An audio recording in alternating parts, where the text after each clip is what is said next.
In our last example then for section 2.1, we're actually going to talk about and generate a histogram for a different data set. The following data set represent the number of calls from motorists per day for roadside assistance. So in order to create our histogram, we're going to start with a frequency and relative frequency distribution. Then we're going to create a histogram and relative frequency histogram below. All right, so again, kind of reminding us of what we're thinking about our interval notation. Right, in this first class from 25 to 50, right, we're going to include the 25 but not include the 50. Right, so then we're going to go 50 to 75, same thing. Right, so square bracket in the beginning means that that first value is included. The parenthesis at the end means that that last value is not included. All right, so I'm just going to go ahead and finish filling the rest of these in here.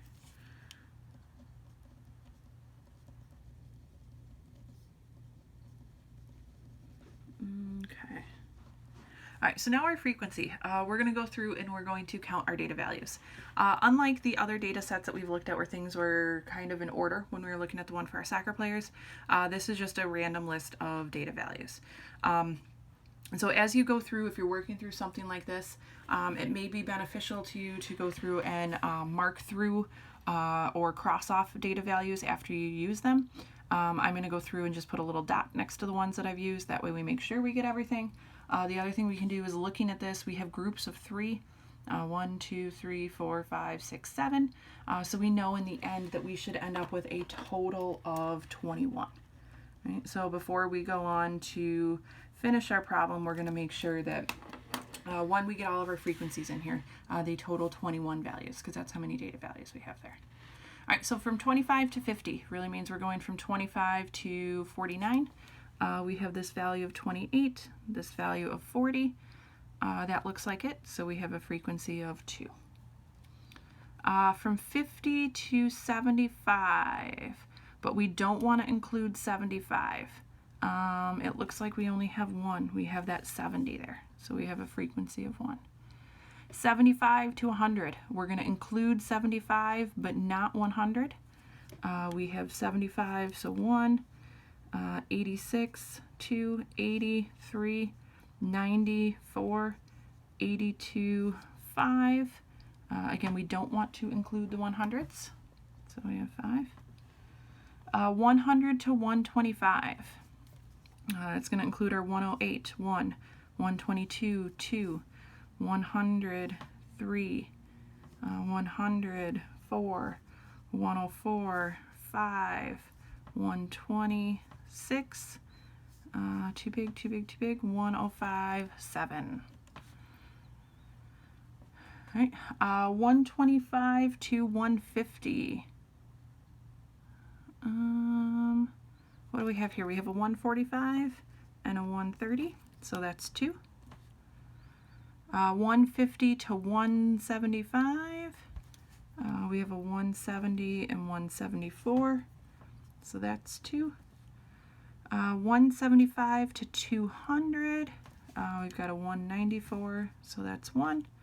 And 200 to 225, we have our 217, so that's 1.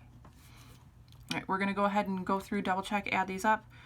2 plus 1 is 3, plus 5 is 8, plus 7 is 15, plus 2 is 17, plus 2 is 19, plus 1 is 20, plus 1 is 21. So we have all of our data values accounted for in our frequency distribution.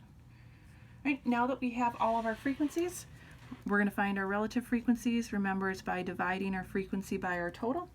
So 2 divided by 21, 0.095. 1 divided by 21, 0.048. 5 divided by 21, 0.238.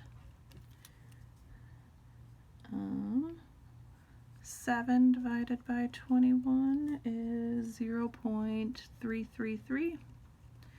All right, 2 divided by 21, same as our top row, 0.095. And then 1 divided by 21, same as that second row, 0.048.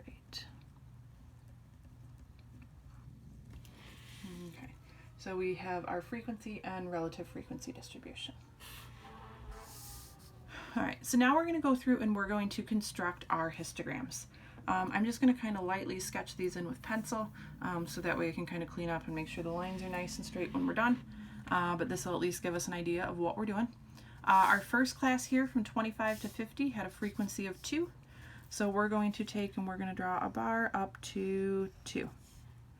Right? Then from 50 to 75, we have 1. So we have a bar at 1. Then we go up to 5. Right, then we go up to 7 for the next one. Right, on the left, we're only labeled in even numbers, so the odd numbers in between it, I'm just kind of guessing there. Our next one, we have 2. Our next one, we also have 2, and then our last couple values are 1. So there is our frequency histogram.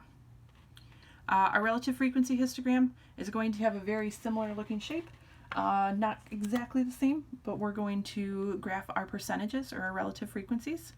So 0.095, that's really, really close to 0.1, right, or 10%. 0.048 is really close to 5%. 0.238 is going to be somewhere between the 0.2 and 0.25. 0.333 is going to be all the way up here. Right. These next two again are close to 10%, or the 0.1, and the last couple close to 5%, or the 0.5. Right. So again, I just kind of sketched it out in pencil because I'm going to go through and fill it back in. Using ruler just to make it look a little bit nicer, so that when you look at the notes online, it should be filled in. But that gives us an idea of how we can go through and we can sketch these. All right, now our advantages of histograms. They are good for large data sets. So they are good for large data sets. Shows the general shape of data, and it's easy to spot data that does not fit the pattern. If we were to do our histogram for our soccer goal data, or thinking about that histogram that we saw of our soccer goal data, we did have kind of one little value hanging out, one bar that wasn't really connected to the rest of our histogram. Disadvantages of histograms. Individual data values are not visible. Right, so we can't see that we had 2 that were exactly at 100, right? That we had one value of 120 or whatever we're looking at, so on and so forth. So that is one disadvantage to histograms, to where our dot plots and stem and leaf plots did show actual data values. And then shape can be affected by bin width. So when we're going through and we're constructing these, that is something that we want to keep in mind. But histograms are by far what we're going to use the most, and we're going to continue talking about through the next few sections, or next few chapters, I should say. So histograms are definitely something that is going to be kind of a reoccurring theme. A lot of times it's going to be a way data might be presented to us in the future. We might be looking at data in the future.